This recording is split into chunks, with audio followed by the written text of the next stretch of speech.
നമ്മൾ ഇന്ന് സംസാരിക്കാൻ പോകുന്നത് കുറച്ച് സീരിയസ് ആയിട്ടുള്ള ഒരു ഇഷ്യൂവിനെ കുറിച്ചിട്ടാണ്. അതെ, ഇന്ത്യയിലെ ഡിവോഴ്സ് കേസസിൻ്റെ കണക്കുകളാണ് നമ്മൾ നോക്കുന്നത്. ഡിവോഴ്സ് കേസസ് ഏറ്റവും കൂടുതലുള്ള സംസ്ഥാനം ഏതാണെന്ന് നോക്കുകയാണെങ്കിൽ അത് മഹാരാഷ്ട്രയാണ്. 18.7% അവിടെ ഡിവോഴ്സ് റേറ്റ്സ്.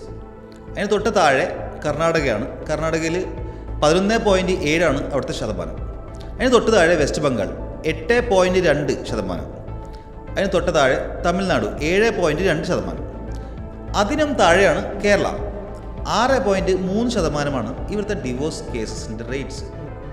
ഓക്കെ, പക്ഷേ ഇവിടെ ഒരു ചെറിയ പ്രശ്നമുണ്ട്. പ്രശ്നം എന്താണെന്ന് വെച്ചാൽ 2016-നും 2022-നും ഇടയിൽ വിവാഹമോചന കേസുകളുടെ എണ്ണത്തിൽ 40% വർധനവുണ്ടായിട്ടുള്ളത്. അതൊരു വലിയ സംഖ്യ കേട്ടോ, കുറച്ച് കാലത്തിനുള്ളിൽ ഉണ്ടാവുന്ന ഒരു വലിയ സംഖ്യയാണത്. അതുപോലെ തന്നെ 2016 19,233 കേസസാണ് ഉണ്ടായിരുന്നത്. ഓക്കെ, 19,233.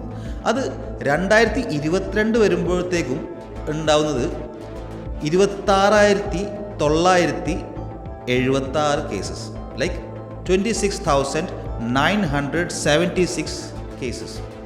2023-ലും 2024-ലും 30,000-ത്തിലധികം വിവാഹമോചന ഹർജികളാണ് കേരളത്തിലെ കുടുംബ കോടതികളിൽ ഫയൽ ചെയ്യപ്പെട്ടിട്ടുള്ളത്.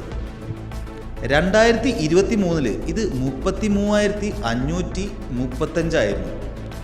2024 ആകുമ്പോൾ ഒരു ഇച്ചിരി കുറഞ്ഞു, 30,647 മാറി. ഓക്കെ, ഒരു 3,500 അടുത്ത് കുറഞ്ഞു. പക്ഷേ 30,000 താഴെ പോയിട്ടില്ല കേട്ടോ, 30,000 താഴെ പോയിട്ടില്ല ഡിവോഴ്സ് കേസസ്. അതുപോലെ തന്നെ 2024 ദി ഹിന്ദു പത്രത്തിൽ വന്നൊരു സ്റ്റഡി അതിങ്ങനെ ആയിരുന്നു കേട്ടോ. കേരളത്തിലെ കല്യാണം കഴിഞ്ഞ ആണുങ്ങൾക്ക് ആത്മഹത്യ പ്രേരണ കൂടുതലാണെന്ന്. കാരണം 2023 ആത്മഹത്യ ചെയ്ത കല്യാണം കഴിഞ്ഞ ആണുങ്ങൾ 76.6% ആയിരുന്നു. 76.6% ആ കണക്ക്.